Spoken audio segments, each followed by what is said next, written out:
Doing it live. Hey guys, welcome to our fourth or fifth show. I don't know which one this is. Something like that. Sunny New York, which is why I have some sunglasses on because the sun is finally out. We're in phase one, and we're getting closer to the goal, so we're excited. Phase one. Welcome. Yeah, right. So we're back with Dabi and Costello, our 5:30 spot, and we have a great show today.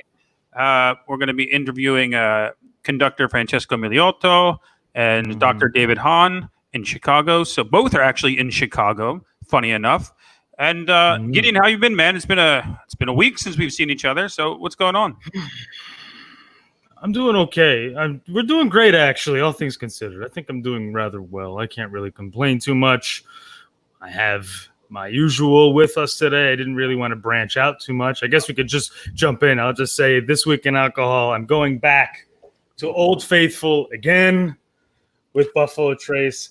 I apologize. I will be branching out next week. How about you? Nice. I switched today too because it's nice and sunny in New York, 80 degrees, and phase one, which means we're going to outdoor seating, right? Isn't that what phase one is? Maybe outdoor seating is opening?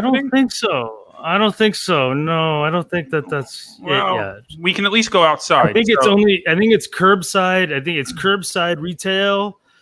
It's like curbside retail. And I think that's pretty much it. Oh, so basically what we've been doing already. So yeah, but at least people can get back to work. So I'm going with Hendrix here, summer day. Oh, keeping it real. Also going on the keto, so I hear the gin is good for keto. Because I don't want to put on the quarantine 15.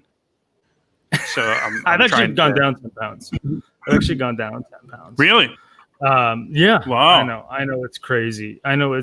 But do you know what's been bothering me, Stephen, that I just wanted to get off my chest? Please I wanted to just tell people, okay, I'm going to tell you. Okay, wait, this is no longer This Week in Alcohol. So this is just a word from me. And I just, people are upset and people are talking online and doing all these things, and that's okay. I encourage people to talk to each other, but words mean things, and it's okay if you don't know what a word means. Gone are the days where you used to have to go to the library and flip through a dictionary that was like roughly the size of a fucking Civic. You remember those things that were on top of those things? Now we can look up words on our phones, right? And that's great. I just don't understand how I have a 6-ounce Kindle that has 1,000 books on it, like some of the most important works that we've ever known in our world. And most of them are free, like public domain, they're free. And yet I can't take 2 steps in any direction without somebody not knowing what socialism is or not knowing what fascism or any of these like political topics that people discuss. So I think it comes from this desire for people to just dunk on each other, like, "Ha, you don't know what this is," or "Ha, I'm going to get you and go viral with my dumb Twitter dunk," or something that is. And I think it's just making us dumb. Well, that goes back to what I was talking about last week about the man that chastised me for like basically accused me of going outside and killing people without a mask just because I said that the date was wrong. Yeah. Well, I said date is wrong, and he just accused me of being a serial killer without a mask. So this is mask wars. Yeah. So I mean, I don't know. I think the problem is like we were confined for 3 months. We've been indoors for 3 months. We've had no interaction with people, and right now, tensions are a little high, right? So yeah. But this goes back way before then. I just don't understand why people. You're not only like killed for not knowing, you're killed if it's just this. You can't take 2 steps in any direction. I just encourage people, just read, just read things up. You have it all here, and if you don't know, that's okay. None of us are born knowing things, But right. There's just such a desire just to go viral with this. I got him. It's just kind of gross to me. There's no value anymore or reward in being understanding or trying to have a discussion. Wow, you're really livid today. I mean, you're This Week in Alcohol isn't really helping you very much. You need to go something stronger. Well, I didn't start. It's because I didn't. Right. It's because I didn't start. I'm sorry. Yeah. So what do we got today? Let's see what's in the news this week. Let's do some news. You want to start? You want to do some stories already? Yeah. Why not? We can jump into a couple stories right now. This story I thought was really funny because this is the actual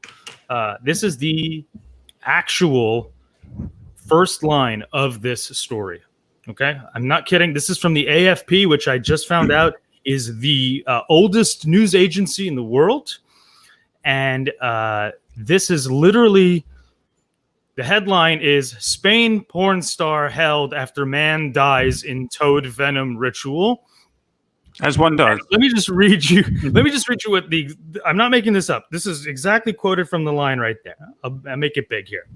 A porn star has been arrested on manslaughter charges following a man's death during a mystic ritual in which he inhaled psychedelic toad venom, Spanish police said Wednesday. That's an actual headline, like from the oldest news agency in the world. This is not the Inquirer or the Globe. You know, I've been in Spain several times, and yet I've never seen any toad venom on any of the shelves. So this was really premeditated, and he's had to look far and wide for this toad venom. I don't know, but have you ever read up on the Spanish on this porn star? Not that I have. I have not. But it seems like it's something he would do. So why are we surprised? I don't know. I guess I have to read up on that. I wonder how many people in New York have tried it in the past 3 months being in quarantine. Maybe we should take a poll. But yeah, I'll put in a poll later on. Yeah. And here's something I thought that was sort of interesting, and I think Francesco will find it interesting too when we bring him on here. So a 3D artist took a bunch of old paintings and the like, and he decided to make his version of what he imagined Chopin actually looked like.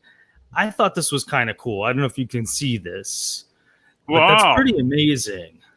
I mean, that's what he thought Chopin looked like.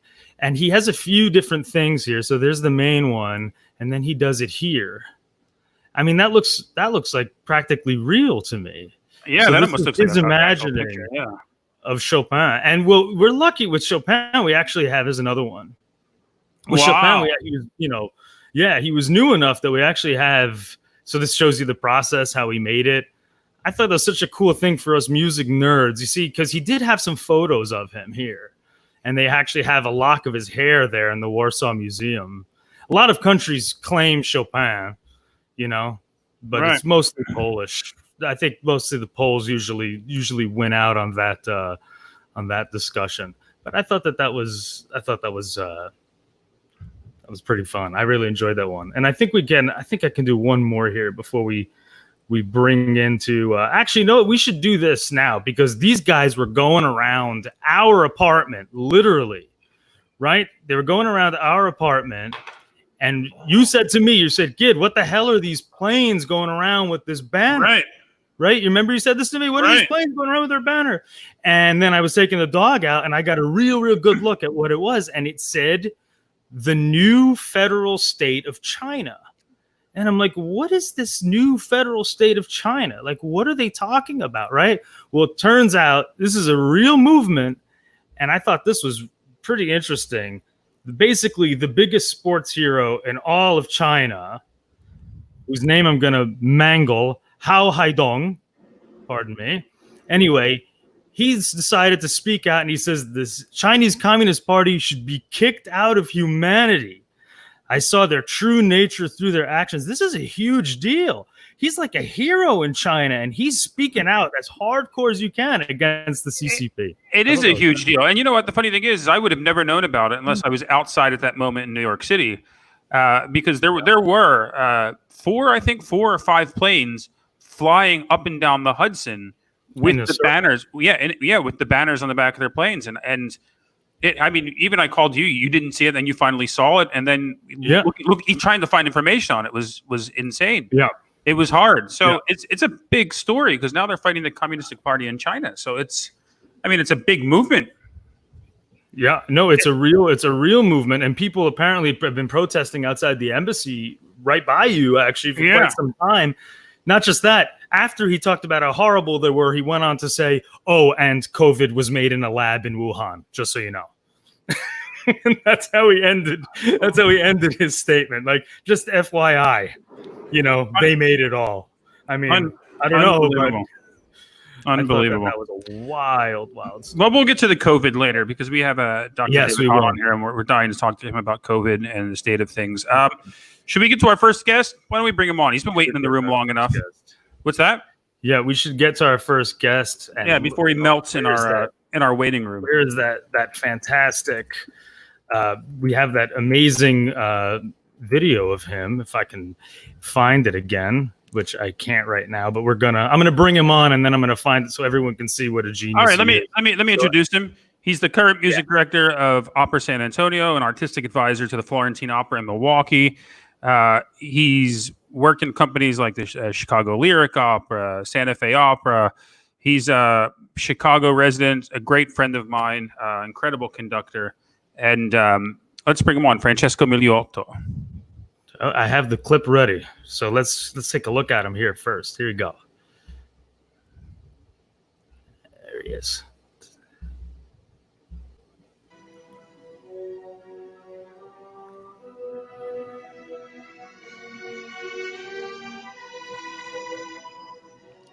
He looks great.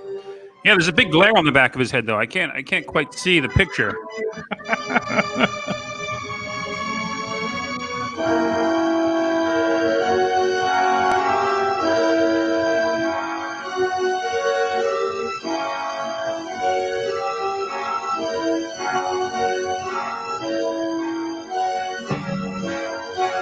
Right.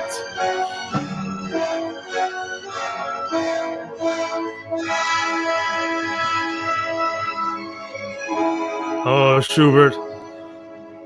Welcome to the show. Francesco! What's happening, boys? Hey, buddy, how you doing? I'm doing great. Hey, man, long time no see. I knew you were going to say something. As soon as I saw that thing, I was like, he's going to say something about the back of my head. 100%. 100%. I knew it. So, Francesco, we talk all the time on the phone, but rarely do we FaceTime. So I haven't actually seen you physically in several months now. Yeah. So how are you doing? You're based in Chicago, yeah? Yeah, based in Chicago. We're here in the condo in Rogers Park, just on the north side of the city. Got my gin and tonic here for you. Oh, nice. What kind of gin? I think we have Hendrix. I'm not sure. Oh, nice. I think it's the same as what you pulled out. Depending on what, Good choice. Yeah. Good choice. So, So how has this been for you? I mean, how are things in Chicago, first of all? What's the state of affairs in Chicago, and what's it look like virus-related, and what's it look like, do you think, for the Chicago Lyric Opera? And because they haven't announced anything yet, so we don't know. They haven't announced anything yet, so I don't know either. But we can no, speculate all we want. Speculate, I mean, there's no. But right now, I mean, it's definitely calmed down from what it was last weekend, because last weekend my wife and I were out at a protest down in the city on State Street before curfew. It was the same night that curfew hit when all of the rioting and looting started. So we got out of there just like maybe a couple hours before that happened. We managed to make it home. But since then, you've seen what's happening, the peaceful protesting, which we were also part of up here in the north side. We haven't gone back downtown since that weekend, but it's definitely there's more peaceful protests than there is looting and rioting right now. Like I said, we've just been in Rogers Park, and the other protest we took part in just a few days ago was right here in Rogers Park. Just like not even 4 or 5 blocks away from the house by the lake. But so it's definitely more peaceful. They put the bridges down. So just, we're watching the news every night, just checking to see all the exits back into downtown from Lakeshore are open now. So, and, we're opening into, I don't, like you guys were talking about the phases that I heard you. I don't even know what phase one. Phase one. Yeah, right. What phase we're in here. But now, restaurants are open. You can be outside on the patio in restaurants. Oh, wow. I've seen some restaurants have people inside, but by the windows. So I don't know if they're considering that the same as like being outside, but it seems to be like it's more peaceful, and it's safer to be around there. But I have no need to go downtown. So Francesco, you are the music director of the San Antonio Opera, yes, and sir. this is your first year, right? Yes, sir. So I blame COVID on you, because this didn't happen until you became music director. So You Yeah. owe us a big explanation for that, and I you owe us apologize. all a lot of money. A lot of That's money, yes. But how has this been for you? I mean, you're a first-year music director, so this is something you wouldn't expect to deal with right off the bat. I mean, you're just coming out of the gate, and you have COVID-19. So now you're restructuring seasons. I assume of you're course. figuring what the next step is. You're probably in the process also of trying to figure out how to make it work when it reopens. How has this been on you? And what do you have ideas that you can maybe share with us about a good approach? I mean, it's super stressful. You know, I started technically January 1st, and then of course the first production, the Rigoletto we were going to do in the spring, like, you know, last month, we were supposed to do the performances early May, was canceled. So, you know, now we have a show that I'm not conducting. Bob Tweeton's conducting in the fall, Don Giovanni. And we're just really trying to, you know, make all the contingency plans that we can, you know. So, and in the summer, you know, we have this thing where we've got a few local artists together, and one of the guilds is helping us as well fund this. We've got concerts in the libraries that we were supposed to do in all the San Antonio libraries. So now, because of COVID, we're figuring out how to do that electronically. So, you know, instead of making one long concert, what we've done is divided it up among the 5 libraries we were supposed to be at. So now we're just doing 2 arias, 2 or 3 arias, or a couple of arias, a duet, 15, 20-minute segments. And then we broke up the concert that way. And then that way, every library on their particular date can, you know, broadcast a live thing that they can all sort of watch together. But, you know, for the fall, we're doing the same thing everyone's doing. Contingency plans, seeing if there's any way to pair with anyone else or co-do something, if there's something small enough, depending on what the theaters are doing. Like, and it just depends on all of those. It's different from Milwaukee for me than it is in San Antonio. You know, the Tobin Center might open to 50% capacity or 30, or, you know, we just sort of have to be flexible. I think the important thing now. What is your normal, I mean, in the past, I guess I'd say 3 seasons, what has been your normal subscription rate or the normal capacity of a performance? Usually we've got, I think down in Milwaukee, it's somewhere probably between 700 and 1,000. And I think when we're down in San Antonio, what they've said before is around that 600, 700, 800 sort of in the Tobin Center. And how many does your theater hold? I think it holds it's the really big, it's the Marcus Center in Milwaukee, where the Milwaukee Symphony was performing up until this year. Now they built there. So 2,200 seats. Yeah. Yeah, wow. 2,200 seats. It's a huge old style barn. And then the one in San Antonio, I believe, is about 1,800, 1,600, 1,800, something like that for the Tobin Center. So it's definitely possible for you to social distant your subscription sales, because I mean you have a lot of empty room in there. So you're planning on trying to open if you can in the fall. Yeah, and when does your fall start? I'm supposed to conduct Rigoletto in the middle of October, beginning of October in Milwaukee. I'm not sure if that's going to happen or not, but we'll see. And then Bob is going to do the Don Giovanni's a little bit later in October. The shows are for San Antonio. So let me ask you a question. Gideon and I are both singers, so we don't know any better, although we probably do. But so in COVID, we've been asked to do a lot of videos, things like that for different companies, and we've done them, and because we can do that. What does a conductor do in quarantine? Like what is it that you do at home? I mean, look, I've known you for so many years. Studying scores for you has been an everyday thing to begin with. So it's not like you have many to learn, because you've learned all of them, I'm sure. I've learned a lot of them. Yeah. Yeah. So what do you do? I mean, what do you do in quarantine? So you mean musically, or just what do I generally do? Music. Well, what do you do musically first? Musically now I because I play, I have to play some of those arias. So some of those things, for Opera San Antonio and the arias that they've been putting out, I end up playing those. But for me as a pianist, I'm enjoying, sitting and playing a lot of the old Mozart things that I used to play, sonatas and things like that, concertos, and just going through them and playing.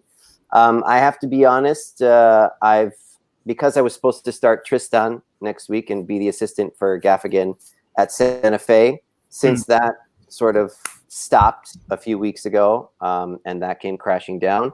I put that score away, but I've got about 5 or 6 operas that I really want to sit down and mark that I either haven't done in a long time or I've not had the pleasure to open up. But most of the time it's just me playing, improvising. I play a lot of jazz. I played a lot of jazz when I was in high school and all the way through. So it's just nice to be able to sit, and you know this, Stephen, it took me so long to get my piano here. For God's sakes, from Dallas, it was stuck in, I don't want to, I'm already over it. So I don't want to talk about it again.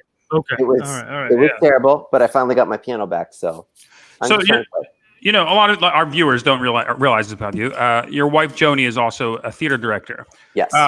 How is it for her? How is it for the theater world? How are they dealing with this problem? Because they're in the same boat as we are. I mean, Broadway's closed here until supposedly September, but everyone keeps saying more like January as well. But I realize that there's a lot of things to be doing in the theater community that you can't really do from your home. If you're working on a new piece and stuff like that. Yeah. So what has she been doing to get through this? I mean, she's unfortunately for her, this is the same as us. She's been canceled all the way through summer and everything, and she'd be starting again in the fall if things start in the fall. But of course, theaters usually smaller seating than we have in opera. So what she's been doing is extra planning and staying on top of all the things that she needs to do, because she's the one that has to make sure that the costume is doing stuff that she wants. She has to do the set designs and all of those things. And what she's really doing, she also has this show that she put together with her friend Vanessa in Kansas City, Frida. It's a one-woman show about Frida. So what they've been doing is also trying to package that together and see, because a lot of the theaters, is from what I know, from what she's saying in all of our conversations, they're going to be looking for 1 and 2 people shows, smaller things that they can show social distance on stage. So they have this particular project that they're trying to do, and then she's done a couple of other things like that, because my wife is like her specialty and what she's super gifted at, or at least one of the things she's gifted at, is working with the writers and the people that are writing the plays and creating the first time through. So that's something that she's very passionate about, bringing new plays like that. And it's great for her at this particular moment to create ideas that aren't, Shakespeare-sized casts or things we have to do. Sure. So, Sure.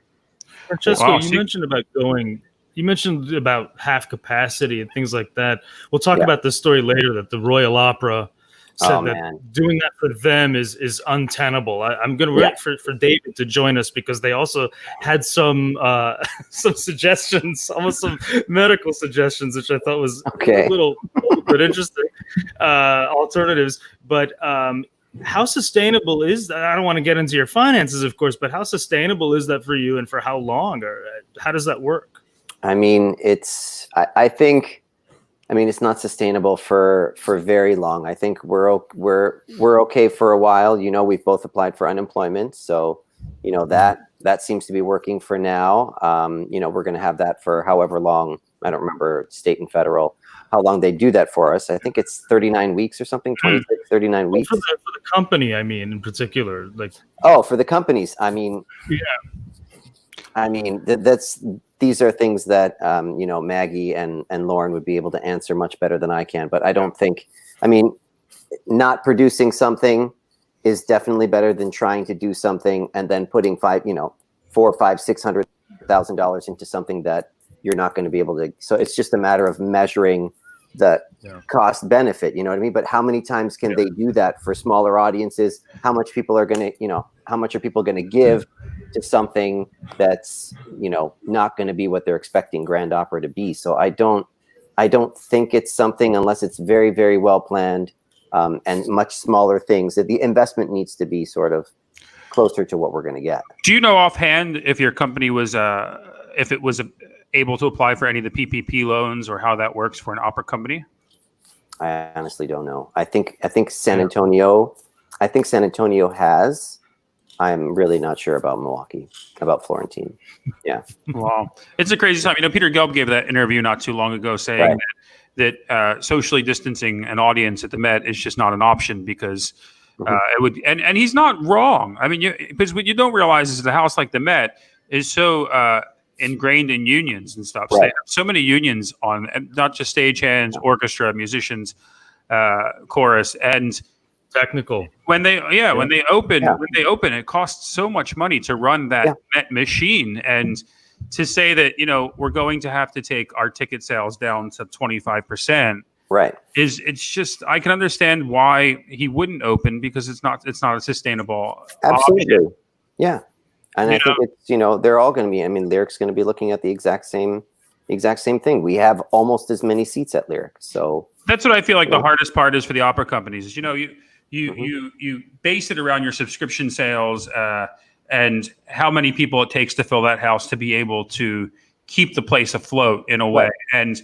And now overnight you're asked to try to make it work with 25% capacity. It's if you had 2 years, maybe you could figure it out, but you don't, so it's I can understand that it's a hard line to draw, Yeah, I think so. Absolutely. I mean, all of those places are just going to have to see what they can do, but I mean, it would be unreasonable for them to, sell 20%. I mean, come on, sell 20% of the tickets. What is the average that they're trying to do? They're trying to always get about 40%, 35, 40, 45% around there of ticket sales to cover your budget. And you're going to slash that down to getting 5% of it.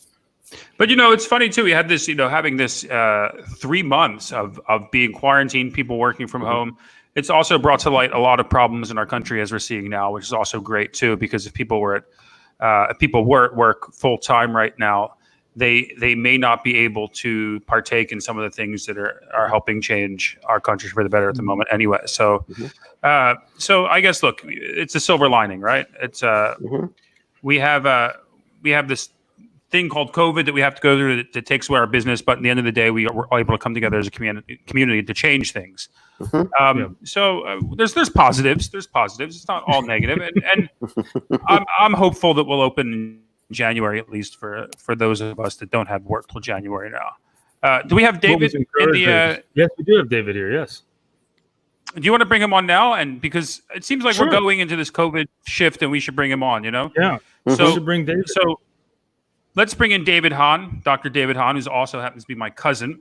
He's interventional radiologist in Chicago, assistant professor of radiology in the University of Chicago, senior vice president of medical and clinical affairs in the medical device industry. Also served on the board of directors at Luna Negra Dance Theater in Chicago for 8 years. Oh, great. And so he is also your neighbor because you both live in Chicago. There he is. Hey, David, how are you? Hey, guys. How are you, David? I have great meeting. David, we can't hear you. You sound like you have a frog in your throat. Yeah, your mic's a little messed up. Is it better? I don't know. Try to speak, David. All right, can you hear me? You sound like Predator. Let me go to Oh my audience God. settings and, I just watched Alien We can bring him Predator. back. Why don't we try to bring him back? All right, let's try to bring you back in. all right. This is the first time we've had this issue, so we'll try to bring him back. Fucking thing sucks. All right, I don't know. He might have to disconnect and come back, but we can try it again. Right. All right, we'll see what happens. Ready? Oh wait, here comes David Hahn again. Take two. David. Okay. Is that any better? No. You still like Predator. It's awesome, but we can't. Yeah, It is Let me try going off the. 1 second. Let me try going off my pods. And I'll just try to- He's had a long day. He's a little hoarse today. Yes, that's all right. He's had a long day today. Let's see if that works. But I was in the meantime, I was going to say. Now we hear you. There we go. There we go. Is that better? Oh yeah, perfect. Much better. Oh yes. Such a bad advertisement for AirPods. I mean, what's that? It's all right. So Good- David, good how are Welcome to you? the show, David. Great. Yeah. So I love the introduction, Stephen. When if you guys can't tell, Stephen, you're diagonal from me on the screen. Yeah. We're in the And Hollywood Squares. being cousins, there's we get mixed up all the time for each other in terms of resemblance, and so 100%. Absolutely. we're cousins-in-law, I guess. Absolutely. Everyone tells me I look like my wife's brother anyway, so it doesn't. Yeah. That among other things. How are you guys? Good. How are you? So how are things in Chicago? Tell us about the world of COVID there. How is the city shaping up? Yeah, well, I was listening to Francesco's description, which is really accurate. So kind of like New York, where June 1st hit, and we're kind of slowly, we call it phase 3 here. You guys are calling it phase 1, but it's all kind of the same thing. Phase 1.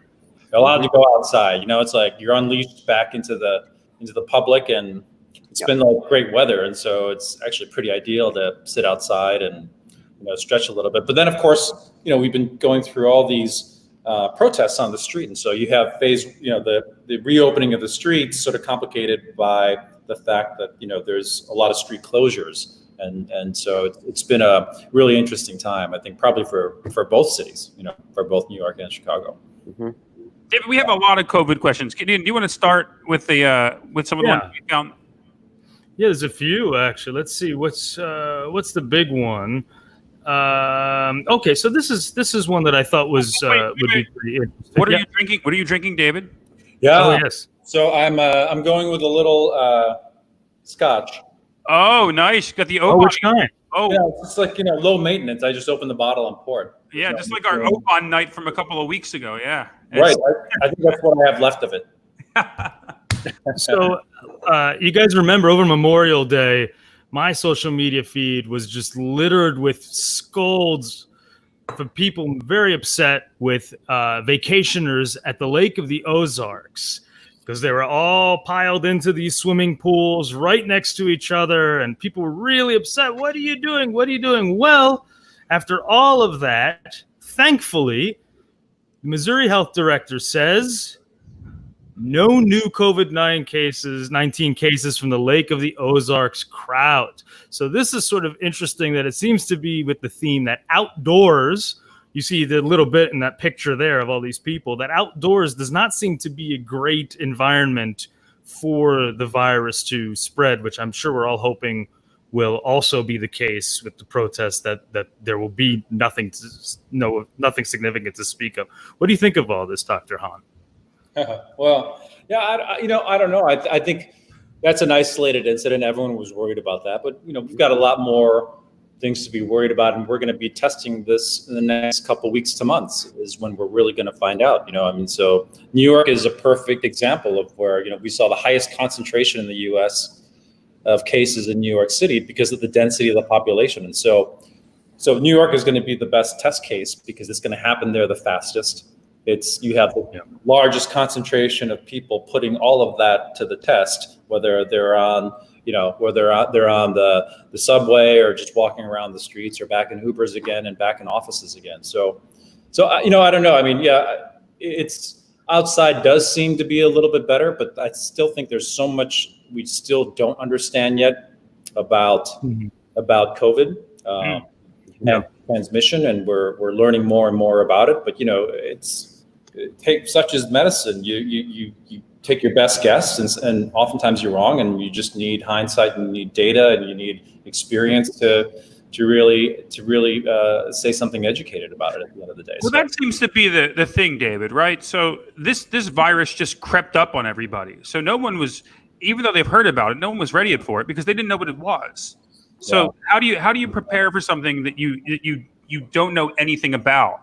You prepare, I guess, by what? Learning from the patients that have had it and from the people that have died from it, correct? Yeah.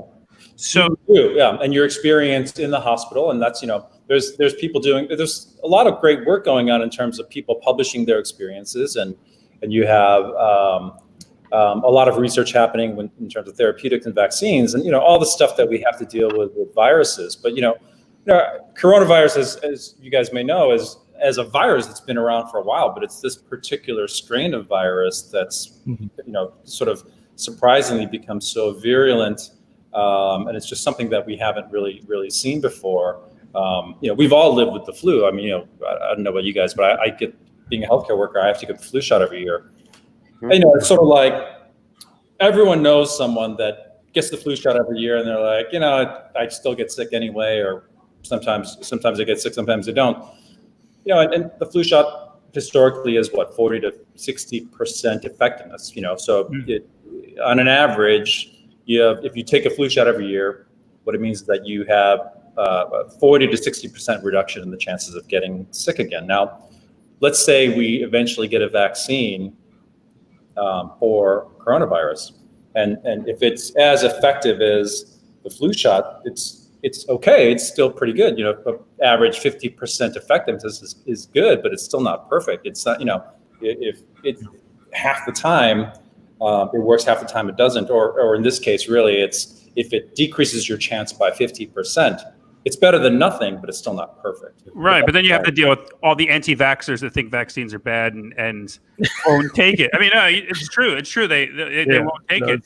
So you have to worry that there'll be a spike in cases because of that, and because it's like they've been saying, it's a virus that doesn't discriminate. It's a virus that doesn't care who you are. And just like everything. And so, we this is brand new, and I think it's brand new just in terms of the swiftness in which it happened, but also in terms of the media coverage, because it's also created this, aura around it as well, because we've never tested for influenza like we've tested for coronavirus.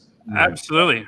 But that's the problem too. I mean, you keep hearing these stories with like the CDC saying that, you touch surfaces, you're going to get it. And then you hear them say, well, you're probably not going to get it from touching surfaces. And then they tell you that there's a lot of asymptomatic people from the WHO. And they're like, well, there seems to be not that many asymptomatic people. Is this just a case of people not knowing what it is, but people demanding answers? So they have to address it to the nation.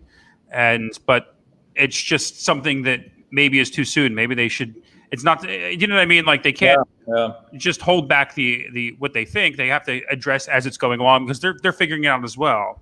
Definitely. I mean, there's this. Hey, let's face it. This is more than just a virus, people getting sick, and us trying to take care of them. It's wrapped up in politics. It's wrapped up in business. It's wrapped up, in media, public anxiety about it. I mean, everything. And we've never dealt with a pandemic like this. I mean, hey, let's look at all the pandemics that happened across history. Well, we never had Twitter. We didn't have television, internet at the time. And imagine the frenzy that would have created when we didn't also have therapeutics at the time or ways of dealing with it. And so, we're dealing with all these sorts of things that definitely, news, media, what we read about on the internet is really great. It's educational, but it also creates a lot of questions. For every fact you read, there's perhaps 10 questions that come up that's natural. David, speaking of the crossover into politics, this week, Lancet, one of the most well-respected medical journals, as I understand it, had to retract their study that was published there of the efficacy of hydroxychloroquine. That turned out that the data from this little-known company was used, this database was used, and it turned out to be kind of bullshit, the data that was used, that is. Do you think that politics played a hand in that? That drug has unfortunately been associated with politics. Do you think that people were eager? This is a major journal, as I understand, and that they kind of had to really be like, oh, shit, this is wrong. Do you think that politics played, or did they just get duped? Well, I think it's just a lot of, that drug it's an anti-malarial that if anyone went to Africa, that's typically where you would encounter it. So, 20, 30 years ago, if you were traveling to Africa, that's what you would take with you. So it's an anti-malaria, it's not an antiviral. And so I think we see this in medicine a lot, which is there's a lot of trial and error in terms of trying to come up with something that's therapeutic. So a great example is, like Viagra, for example. Everyone knows what Viagra is. Viagra was never, okay. Never heard of it. Heard of it. Never used it. I know what you're talking For some reason, on a Friday or Saturday, maybe you don't remember, but Friday or Saturday, it comes in pretty handy. That drug was originally meant to treat high blood pressure in the lungs. It had nothing to do with, causing an infection. Same with things like Rogaine, minoxidil, all those types of things. So these are, they're drugs that were developed for one thing and found to be effective at other things. And so it's valid to try to look at that if people see a pattern. But I think a lot of the press that's happened around hydroxychloroquine is because we're desperate to have something to control this. And definitely there's political pressure. There's definitely financial pressure on this, and just pressure from the public in general. So I think it's coming from all sides, is that, we desperately want to be able to get our lives back and not be afraid of going out. So if I understand you correctly, you're saying that if you take Viagra, that will cure the coronavirus. 100%. You heard it here first. You heard it here first, everyone. Right here in this we can report next week. Yeah. Wow. Yeah.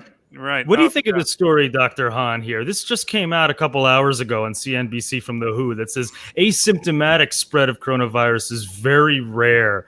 Now, one of the pushback ideas is that there's very few truly asymptomatic, right? So if somebody has a little runny nose, it's still a symptom, right? And so therefore not actually asymptomatic. That's the pushback I heard. But this is an interesting idea that perhaps it's mostly transmissible through people who are very symptomatic. What do you make of that? Well, I mean, that definitely makes sense. And that's, certainly true with the flu is, hey, if what that means is that if you have a viral infection, so let's say you have a full-blown flu, you're coughing, sneezing with fevers. That means that you have a high viral load, right? So it's the virus is replicated enough to overtake your body's defensive, and so that virus is actively replicating, and you're you're passing that virus through, let's say, coughing and sneezing. Whereas, let's say someone that's asymptomatic is, that means basically your immune system has been able to kind of overtake the amount of virus that you're being introduced to.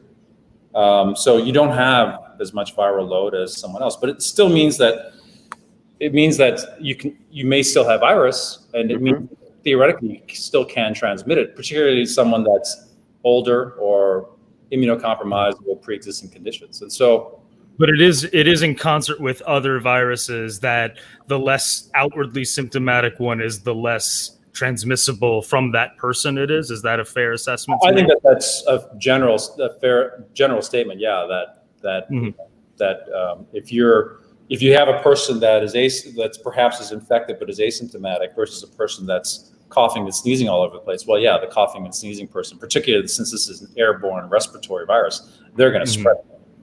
But there was that case in you guys will be particularly interested in this as performers is, there was that case in Seattle. You may have heard about that choir in Seattle.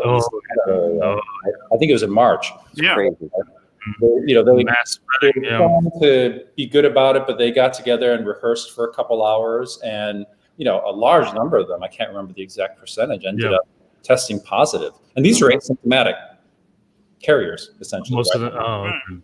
Right. And so I think that's when it gave us a lot of pause and said, okay, well, there's something else happening here, because you just get a bunch of people together singing, and then you have transmission of the virus. But that's the thing, David. I mean, everyone says like this can be a asymptomatic virus, but all viruses can be asymptomatic, right?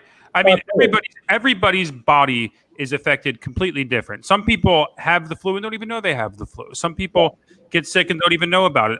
It's not really about whether or not it's an asymptomatic virus. It's just that other people just handle it different than you. Absolutely. One of the reasons why healthcare workers, so if you go to a hospital, your doctor, your nurse, the people that have direct contact with patients, the reason why most hospitals have it as a mandatory policy for us to get a flu shot every year is because they're trying to be as safe as possible toward sick patients. And so it decreases the chance that I will pass on the flu to my patient, and so yeah, I mean, I think we're all sort of learning about how viruses work in the midst of all this, and we're all kind of having to educate ourselves now because we're being pushed to do that. How long does it usually take for like a virus like this, right? How long does it usually take to figure out how to fight it? I mean, usually probably takes years, right? And now we're trying to take what takes in years and bring it down to a few months, right? I mean, so realistically, if it wasn't a virus that is spread, that it's killing so many people, how long would it take to get to the bottom of how it starts, how it's contracted? I mean, that's a good question. I truthfully, I don't know. It could take years, probably within a year or two, we would certainly see a slew of different vaccines and therapeutics out there. Now, remember, the process of like proving that something's effective takes time, because you have to do you can't just take anecdotal studies and say, okay, well, I treated 100 patients and, they seem to do okay. You have to do what's called, really you have to do what's called a randomized controlled trial where you test, prospectively, you test a group of patients that have similar symptoms and you're giving them the therapeutic versus, let's say, some same group of patients where you're giving them a sugar pill, a placebo, right? And so those are the types of studies in large scales that have to be well designed to truly test whether a therapeutic works, or even a vaccine for that. Wow. So David, you're also just to get off. Oh, go ahead. Sorry, Gideon. Go ahead. Whoa. No, I was going to move on to the next story, but please finish. I'll No, put that up go when ahead. we're done. Go ahead. I haven't read like half this stuff. You're like the best source of like scouring the. You got anytime. Give me a call. Come on. You're talking to unemployed singers that have nothing There to you do. So this is a fun story. Not really, and by fun I mean not at all. Also gives me an excuse to do my Anthony Fauci imitation. But he was on the record here of saying that China did a disservice withholding coronavirus info. And here's his quote. He says, I think the China's authorities did not allow the scientists to speak out as openly and transparently as they could really did a disservice. He says, because at the beginning of the outbreak, they were claiming this was just animal to human transmission. So he says it's another example of the unfortunate situation of lack of transparency early on. That's what Dr. Fauci has to say. Are you sure that wasn't Dr. Danny DeVito saying that? Right? Sorry? Oh my What was God. it? Is it Danny DeVito? Well, I mean, I don't think it sounds like Danny DeVito. that sounds like that's a good Dr. Fauci, but a really good Danny DeVito. Yeah, it is. Oh, I can do. It'll be both. It can be whatever you want. Wow. It really does sound like Danny DeVito Batman Returns, doesn't it? Oh, as the there you penguin, you go. mean? When he was just a monster eating a raw fish? That was fucking terrible. Oh my God, that was the worst one ever. Jesus Christ. Yeah, that was terrible. All right, so what do you think of this? So this is his first time on the record, really. I mean, this is about as forceful as Fauci gets, right? He thinks they weren't transparent. I remember Dr. Birx earlier said that they didn't think anything of it after what happened with SARS.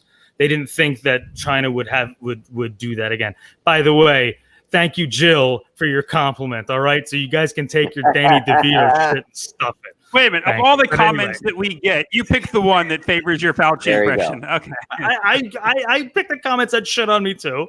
Come on. Yeah. What do you think, Dr. Han? Well, no, I think there's a lot of like, the tendency would be to want to point the finger to China, right? Because it's like, but at the same time, they're not a country that I don't know much about their reporting systems. And certainly they're much more secretive when it comes to freedom of speech, freedom of expression. They're not the United States, and so who knows? This is. I have to still think that even researchers, physicians in China had never seen anything like this at all. Right. World Health Organization didn't, CDC hadn't, we hadn't, we in terms of the U.S. hadn't seen it. So I think we want to be able to point the finger and say there's a reason why it could have been nipped at the bud. But I think still at the end of the day, we're still learning about it. I mean, come on. The U.S. is still not telling us about Area 51. So, hey, everyone hides something, right? True. That's true. And what about 5G? Don't get me started, right? What's that? I mean, I'm certain that that's like a refugee camp for aliens. Yeah, right. David, first of all, let's just point out the fact you are a supporter of the arts. You were on the board of Vanessa's dance company, which is fantastic, and we thank you for that in this room because you're awesome for that. Vanessa's a dancer. Do you have any idea of how they think they could come back from this? What they think the precautions they would take to be able to get back to doing their art? Man, I mean, I think that's, I heard you guys talk about it before where no one really knows yet. How do you construct rehearsals, which, of course puts, your performers at risk, and then much less audience members. It's kind of like restaurants when it comes to performance, right? Is that, you can do the appropriate thing socially, distance everyone. So every third or fourth seat at the Met, at Civic or at the Lyric at Civic Opera House spaced out. But no, there's no performing arts business model in the world that's like, yes, we're going to operate and make our expenses at 30 to 40% capacity because we're social distancing. No way.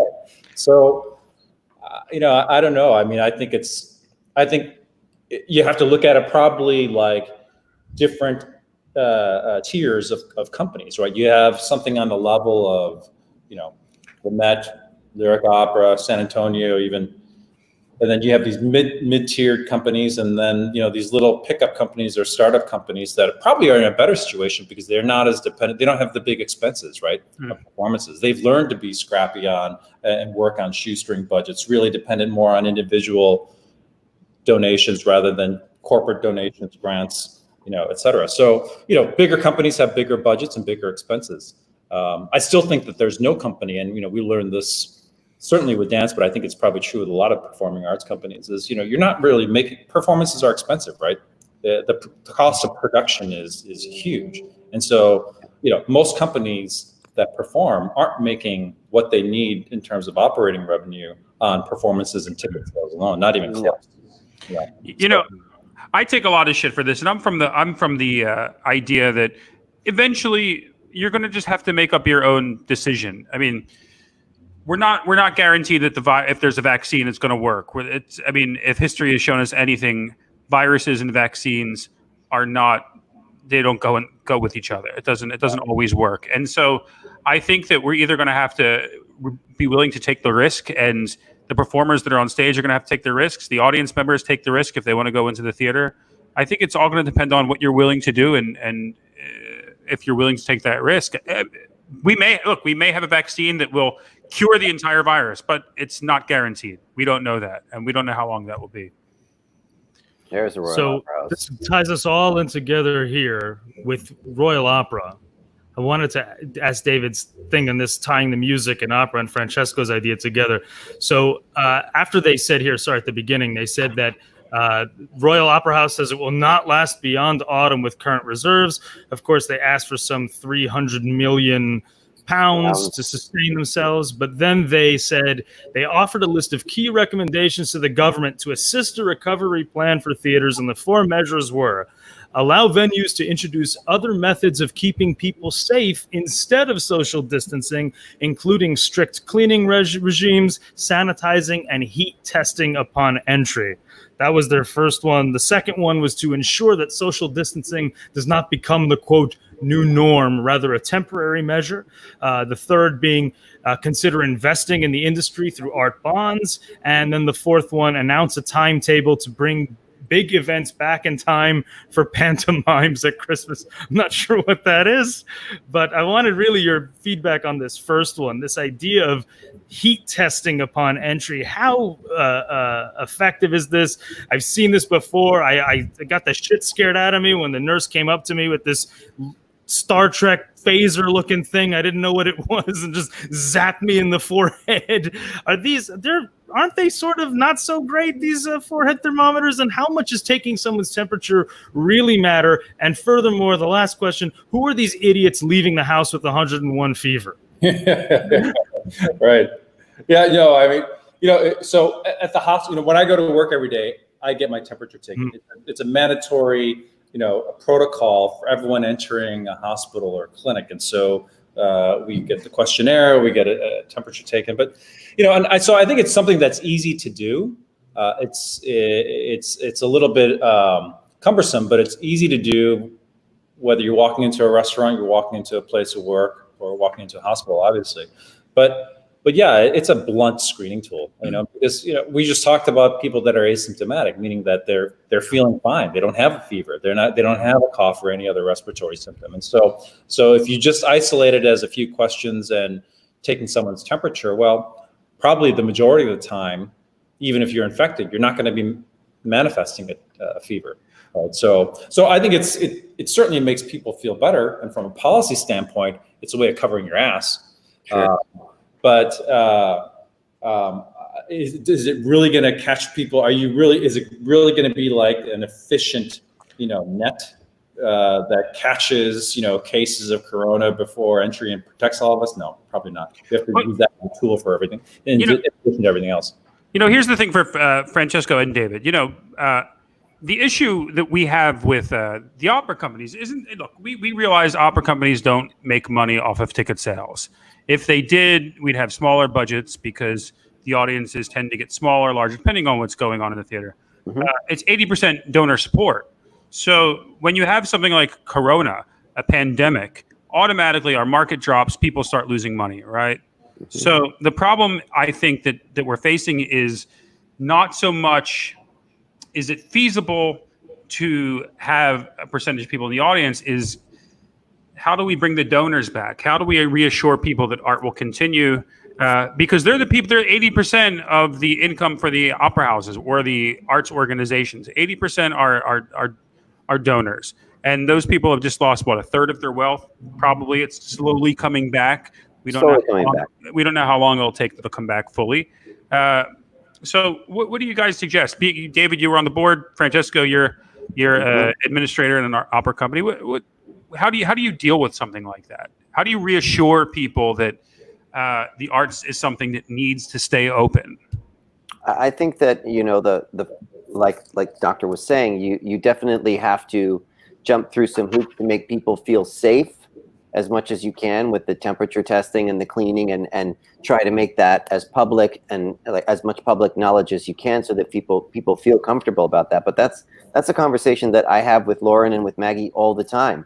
When we do open and when we do decide, like we were just saying before, Stephen, you just said it, you're going to have to take the risk to go in.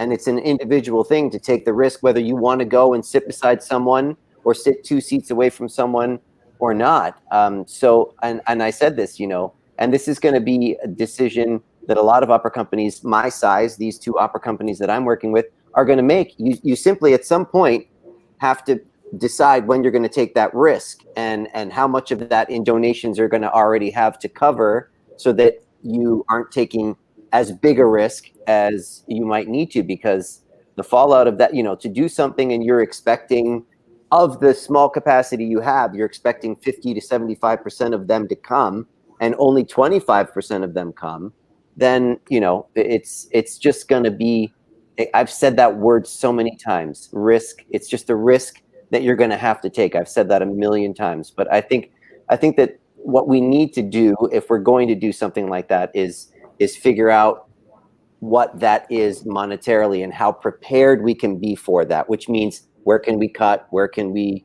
work with other people, where can we bring companies together, and how we can bring those costs down, if possible. Might not even be possible with all the contracts you've already signed and the city you're working in, but it's a conversation that at some point you're just going to have to say, we're going, and then you're just going to have to see what you can and do the best you can to make people feel like you've done everything you can. Once you've done that, there's nothing you can do other than wait, I think. Well, to be quite honest with you, while this pandemic's going on, my contract doesn't mean shit. So right. Right. So I'm now trying to find ways to just pay rent. Right. But David, you're on both sides of it. So you're in the medical field and you are a contributor to the arts, right? Because I feel like when there's a medical pandemic going on, something like this that people don't know about, people that donate to the arts tend to want to donate to things that can help them find a cure faster, so they don't get sick. How do you reassure someone like yourself or others that the arts need to succeed? How do you reassure them? Yeah, I mean, I love that we're talking about this, because I think that I've always thought about donors, arts donors in particular, as like they're very distinct from, let's say, people that donate into healthcare. So you have like perfect example, Bill and Melinda Gates Foundation, right? They donate exclusively to healthcare, and that's what they do. So if we were at Luna Negra, if we were going to apply for a corporate gift or a grant, or we wouldn't, we're barking up the wrong tree if we're applying to that.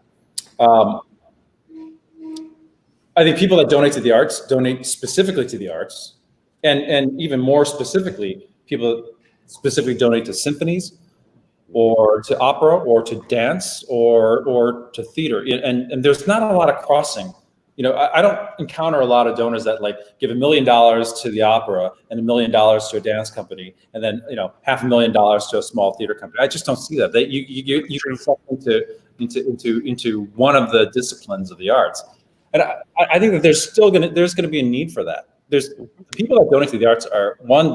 I think they truly are passionate about it because they believe in that art form, because they know that it's not like they're donating to something that they really believe in, where they find beauty and it's therapeutic to them. It's not like they're donating to leukemia where they expect a result, a grant to find a new therapeutic or potentially a cure down the line. They're donating because they truly believe in the history and what it adds to culture and how it enriches people's lives. And that's an intangible, right? Right. And the performances just, they just consolidate a lot of that enthusiasm. So you kind of need these performances. So I think it'll be interesting for you guys as kind of, young leaders of the field that are coming up with new. This is the time to be creative. Much like the restaurant industry, food and beverage have to be creative. If there's ever a time to like say, okay, well, we would have to evolve anyway. It's just as a performing arts company. And move away from the old model of performance, have a gala, apply for grants, schmooze your top donors and your angel investors. If there was ever a time to say we need to completely move away from that model, now's the time. I agree with that 100%. And I feel like, and I've been saying this from the beginning, I feel like when people go online and they post videos every other day of themselves singing this and that, it's great. It's great for morale, but you're also cutting yourself off at the arms because you're putting so much free content out there that if you ever go to try to monetize it, you're screwed. The more content you put online for free, the less chance you have of someone being willing to give you money and pay for it. And you should be charging $20 to listen to this, podcast. We'll get there. Hey, we'll get there. I had to pay to be a guest.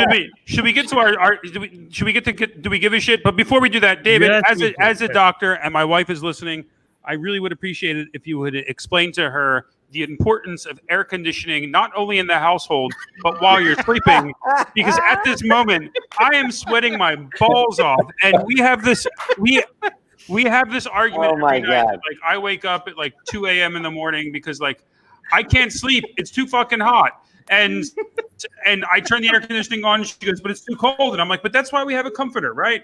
That's why like some poor animal has died for your comfort, so you could be warm. And yet when I finally fall asleep, she turns the air off and I wake up in the middle of the night. I don't get any sleep. As a doctor, can you tell her the importance of that? Your wife is doing the right thing. You always have to defer to her as making the best decision. That's only because you're blood. Come on. Around the virus. Turn the air conditioning on as long as she puts a mask on you. Okay. There you go. That's only because you're blood, and I'll let you get away with that. All right, let's get to our segment. All right. Do we give a shit? Let's go to everyone's favorite segment. Yes. Do we give a shit? All right. So this first one is especially for Francesca, but for all of us. Did you just call him Francesca? Francesco. Because I call him Francesca. I know what his name is. Okay. I know what his name is. Okay. Francesco's favorite MMA fighter in the whole wide world, Conor McGregor, has said he's going to retire from fighting. Francesca, do you give a shit? I don't give a shit at all. I don't care what Conor McGregor does. I don't care. Retire. Just get out. God. I'm so tired. I set him up for that because I remembered how much he hated him in Dallas. I hate it so much. Oh my God. No. And whatever whiskey it is that he like promotes and stuff, I will never drink that or ever have it in my house. David, what do you think? I don't really know much about Conor McGregor, but I'm just looking at him saying there's no way he could wear an N95 mask because he's got that beard. And so, no. You have to wear N95, no for me too. So you're saying Conor McGregor contributes to the problem? Well, he'd have to wear the hood to have an effective barrier, but then it like blocks your peripheral vision. So he'd probably lose. You know, as we've talked about this before, Gideon, Conor McGregor has retired Yes. how many times in the past? Three. Yes, Yeah. yes, absolutely, absolutely. However, He's if you're retired. an MMA fan like yourself, he brings a lot of notoriety to the sport. I know. And I personally fucking love Proper 12. So I give a shit. I kind of give a shit if he retires, because the thing is, if he retires, Proper 12 kind of falls off the mark. While he's working, he's giving a name to that whiskey. I care. I care. It's important. All right. You can How care. about you, Moving Gideon? on. I don't think he's retiring, so I don't give a shit about the announcement. I'll say this: I think he's the most electric combat sports fighter I've ever seen in my life, so at least since Muhammad Ali. I'll tell I you mean, what. that guy is just electric. If I made as much money as him, I'd fucking retire. Yeah. Right. Well, he made enough because of his boxing. So I'd be sitting at my pool smoking cigars and drinking my Proper 12. Exactly. Oh my That's what I'd be There doing. you go. Oh my Moving on. So, of course, HBO Max launched this week. They said they're making a new Looney Tunes, Warner Brothers, but they said that Elmer Fudd will not have his rifle. He won't have his rifle anymore. And because they don't want to do guns. However, they decided to give him a fucking scythe instead. What? Because that's not violent. A giant fucking Grim Reaper scythe. Is that what he's holding there? Is that I can't see the bottom of it. He's holding the rifle. He's holding his rifle. How is he supposed to hunt rabbits? Yes. I mean, seriously. Well, so they said that he's still going to be hunting rabbits, but that he's doing it with a scythe and not a rifle. Oh my God. Francesco, do you give a shit? I do. Okay. I kind of want to say I do because I want the rifle back. I Am I agree. allowed to say that? No, you just lost your job. Yes. Oh my God. No, but I'm just, I mean, of all things to replace it with, a scythe. Really? Yes. David, how about you? That's exactly what it is. You know, I don't care what he's holding as long as he does like a reprise of that Kill the Wabbit opera. Yes. Okay. Kill the rabbit. Yeah. Right? There it is. Does that? Okay. I don't care what he's holding. Yes. Okay. So what's that? You know, Gideon, I have to tell you, you're worried about a rifle, but in the context of Looney Tunes, you have talking bunnies, ducks, fucking pigs. I think you got bigger problems there than a rifle in Elmer Fudd's hand. Right. There you go. I think it's not that he doesn't have a rifle, because half the time he barely uses it, or it falls. Hardly he shoots ever. himself or something. But I think we'll take away the rifle. He'll kill him with a pan, and then we'll take away the rifle. He'll kill him with a pan, and then all of a sudden, cooking's bad. Forget it. Yeah. That's true. Okay. So let's go on here. So this. I'm I feel like you guys opening are up just a can with this I feel one. like you're just setting me up for stuff. I'm setting all of you up for this. It's not Men us, are it's the media. drawn to borderline personality traits in physically attractive women. Study finds. Who would care to comment first? Doctor, go ahead. Doctor, go ahead, doctor. All I gotta say is, again, Gideon, you are the master of finding like great internet fodder to read, and so you ought to just post this all together. It's better than my Yahoo. Yeah, What is it? What do you post it all together? Put it all in one thing. All the news that you've put together, including the your stuff. Just as like a collated thing, and send it to people. And then every time someone clicks on it, a donation goes to the art. But get to your opinion. We're dying to know. Yes. Sure, absolutely. And do you give a shit? They have to be hot and crazy. Okay, so do we believe that the hot, crazy matrix is real for some men? If you remember that viral video that explained the convergence of hot and crazy. And the unicorn. Is this Well, I'm married to a hot, crazy woman, so yeah, I agree with it 100%. It's There you go. Yeah. What about you, Francesco? Oh my God, I'm not gonna answer. Yeah. There's no good answer for me. My wife's right over there. No, I don't think so. I mean, crazy. No, set you all up. attractive, of course. No, my wife's not crazy. Crazy, She's slightly insane, but not crazy. All right, moving on. Here we go. Ready? Max Kellerman. Max Kellerman of ESPN says of no ESPN. one really cares about hockey, is what he says. He says Oh, this fuck famous him. quote here. Yeah, there you go. His I'm famous quote is, Canadian.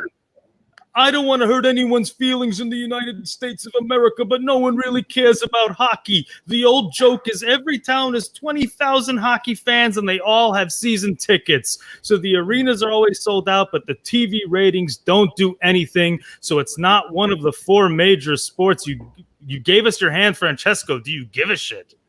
No, I mean, I do give a shit about hockey. I don't give a shit about what Max Kellerman said because I'm from Canada. I mean, it's like, I mean, okay, lacrosse is the national sport, but still, it's an important sport. It's been a part of my life for a long. Yeah, I think if you look it up, I think lacrosse is the actual national sport of Canada, even though most people would imagine it's hockey. I think. You know what's funny? I actually looked up the ratings for this segment. I looked up the ratings, and the NHL Stanley Cup Finals did have higher ratings than some of the baseball playoffs. Of course, not more than the Major League Baseball World Series, which often is off the charts, though it's declining significantly. So people do watch hockey. Upwards of 6 million people watch the Stanley Cup Finals here in America. Francesco and I live in Chicago. I mean, I don't know where Max. I mean, come on. Hockey's Let's go Rangers. For sure. Rangers. Rangers. Yeah, but it's funny. It seems like sports are out, so we needed something to tweet about or something to write about to get like clickbait, right? Exactly. So here's the thing I can say about New York. Look, I'm a hockey fan. I grew up playing hockey. I played ice hockey for years. My wife and I frequent Rangers games when we're in New York. We love it. And I feel like the Rangers in New York are an institution, not just because they're hockey, but because they're at Madison Square Garden, like the Knicks, right? So people in the city can just hop on the subway, fast trip to Madison Square Garden, and you're there at the game. And we miss it. We want it back. We all want it back. Hockey is important. I mean, here's the thing. I said this a couple of shows ago. Watching any sports, even if they were from 3 years ago, putting them on your TV and sitting in front of the TV with a beer, watching people in the stands cheering makes you feel slightly normal. There it right? is. So I think it's all important. I think if sports come back, we need something. We need something other than fucking news. So here's News. Yes. Formula One. Speaking of which, Formula One is starting right. So they're starting the season July 3rd to 5th. It's going to be it's a great sport though. I love it. Bringing it back, right? Because there's obviously going to be no fans. So there's but it's about the cars anyway. There's like these cars whizzing by. You have the drivers that are just in their own car. That's like definition of social distancing. Yep. Yeah. Absolutely. John, Rangers are better than. But we forget, David, you're a car guy. David, you're a car guy. Yeah. Yeah. How about you just give us a little taste of your car over here? No, I was just at the track yesterday, and so I go to a racetrack. Tell them what car you have. I usually drive it's a Porsche 911 Turbo S on the racetrack. Oh, I usually drive a Porsche Turbo 911. I usually drive the bus. Go ahead. Yes. All right, moving on to everyone's activity. Oh, I don't go to golf courses, and so Yeah, it's funny. A friend of mine said, asked me for today. He said, "Hey, what are you doing today?" And I said, "I've got nothing else to do, but I have the show to do." And he said, "Want to go golfing?" And I was like, "I don't really golf. I'm not good. I would just go to drink beer and smoke cigars." I was like, "I would just probably slow your game up." I love cars. You and I, we've talked about this. I love cars. I just sit at the bar, get shit faced, and then drive a couple laps. There you go. I traded in my Porsche 911 for a family car, so I still regret it, especially in the days of COVID. Here's everyone's favorite villain. That bitch, Carol Baskin. Oklahoma judge has given her the rights to Joe Exotic's Crazy Joe Exotic. She has it now. She has all of his stuff. Oh my God. Bitch, Carol Baskin. Do you give a shit, Steven? I don't know. I don't really give a shit, but I feel like it's karma. So like it shows. But no, but she got it. So you think that's what I mean. He put the hit out. He put Okay. the hit out on her, and now she has his zoo or whatever it is, if you call it that. I mean, what is the zoo with just fucking tigers in it? It's it's crazy. I don't know. I don't know. It's horrible. I don't give a shit about this series anymore, but I think this is slightly funny. Yeah, it's very funny. What do you think, Francesco? I mean, I only care because I don't think it's right. That's all. I don't think she should have. I just don't. I'm not a fan of that. I'm not a fan of that at all. But so I do care because I just want to be able to say I think it's wrong. But she did kill her husband, right? What do you think about that? I'm just saying. I'm pretty sure she killed her husband. I don't think she should get other stuff. I mean, come on. Jeez. I have to say I can't say that I can disagree. David, do you give a shit? You know, I'm one of the few people that hasn't really watched that show. So Vanessa and I, you should. Literally, we got through 30 minutes of the first episode, and we both it's too weird. Turned off. We were. It reminded me of that phrase that is a bit derogatory. That's like characterizes. I think it was from Wall Street, and when Gordon Gekko is talking about society, white people, love animals, they hate people. Type of thing. That's what it reminded me when I was watching the show. I was like, I care for the animals and wildlife. I love safari. I love it. I could care less for the characters. That sounds like my house. Like we have to watch every show as long as it has a dog in it. We don't watch things with dogs because we're afraid something will happen to them. And then we'll just get upset. You have no idea. It's like if I'm watching a movie, like my wife and I like horror movies because we like to be frightened, and I like to frighten her. So we'll watch it, and all of a sudden you'll see a dog, and she'll be like, "Oh my god, what's going to happen to the dog? What's going to happen to the dog?" It ruins the whole fucking movie. I remember there was this movie with this like mass destruction. I don't know if it was like earthquakes or whatever, but I remember this giant skyscraper filled with people just came tumbling down, all the way down, and then suddenly a little puppy comes up over the rubble, and everyone goes, "Oh, there you go." 10,000 people in that building. It's like that racist asshole that choked her dog in the park. Everyone 50% of the people kept saying, "Oh, but the poor dog." It's like, what the fuck are you talking about? She made a racial fucking police report that had no basis whatsoever. I couldn't stop looking at that poor dog during the. Here's about fucking dog. She's a loser. I know. He's a sweet dog. I like him. I've met him many times. He's a sweet dog. I think she got the dog back, right? Yeah. No, I don't know if she got the dog back. I know she gave it back. Yeah. She voluntarily, I think, gave the dog to this the Cocker Spaniel Society that she got. Yeah, the rescue.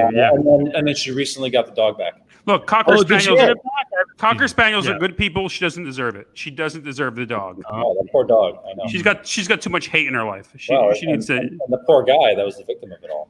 Oh God, he handled it like a champ. I have to tell you, very, very well. He handled it like if I were there, I would have punched the fucking lady in the face. Even though I'm not a violent person. A little bit weird that they had the same last name, isn't it? I mean, Cooper. Yeah. Yeah, I know. What are the odds? Try to read it. Oh, hey, what are the odds of that? Do we have another? Do we have another one? Well, I mean, we have a couple others, but I don't know if we can top that. But it's up to you. We could do. Let's do one more. You guys want to do one more? You want to do one more? Yeah, let's do one more. As long as the doc answers first. As long as the doc answers first, we're good. First, okay. I think we got one more here. I think this will be a fun one here. This is actually sort of a positive thing. I know one of the things that people are worried about is that once we do reopen, right? Will people, you talked about making the audiences or the people feeling comfortable, right? So, of course, this weekend, Vegas reopened. And apparently, nobody told anyone in Vegas that there was such a thing as coronavirus because the casinos were hopping. Do we give a shit? I think we all do. Yeah. Oh, I think this is a good question for David. Yeah. Oh, I can. Yeah, I can't wait to get back there. There you go. There you go. There's a picture of all the people there. Booking my flight as soon as we're done. As a doctor, do you feel like this is something we should be really concerned about? Yeah, I mean, totally. I mean, hey, let's put it this way. Let's see what happens in Vegas. And if no one gets infected in Vegas, that means go full out pack the Met. There you go. But you don't get it. Have you ever heard what happens in Vegas stays in Vegas? So you're never gonna know, right? Maybe COVID likes to gamble. I'm not gonna lie. Trying to get accurate case numbers out of China than you are from Vegas. Absolutely right. I'm not gonna lie.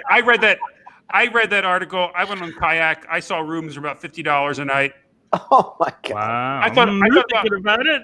I thought about driving over there. Not just saying. They have a pool. We don't. Ours is closed. So, Oh my God, it's still closed? Oh my God. It's gonna be Our gym is closed too. Close the rest. Yeah, forget about it. Rest of the No, summer. it's terrible. It's terrible. Mm-mm. All right, excellent, Stephen. all right, guys. Thanks so much for coming on our show today. I hope you had a good time. Thanks, Great. Enjoyed it. It was fantastic having you guys on. Gideon, I guess we'll be back next week unless we will. unless we decide to just not do it, but we won't do that. So let's Be back. yeah, we'll be back next week. Francesco, I hope to see you soon. David, you too. You too. Anytime you want to come to New York, you can stay with us. You know that. Both know that. Thank you. Can't wait to see you guys. Gideon, you live around the corner, so I'll see you soon. Thanks, guys. Next week, Thank you. same time, same channel. yeah, you channels. What do you call it? Social media outlets, Site, sites. link, Yeah. whatever page. All right, guys. Thank you very much, and we'll talk to you next week.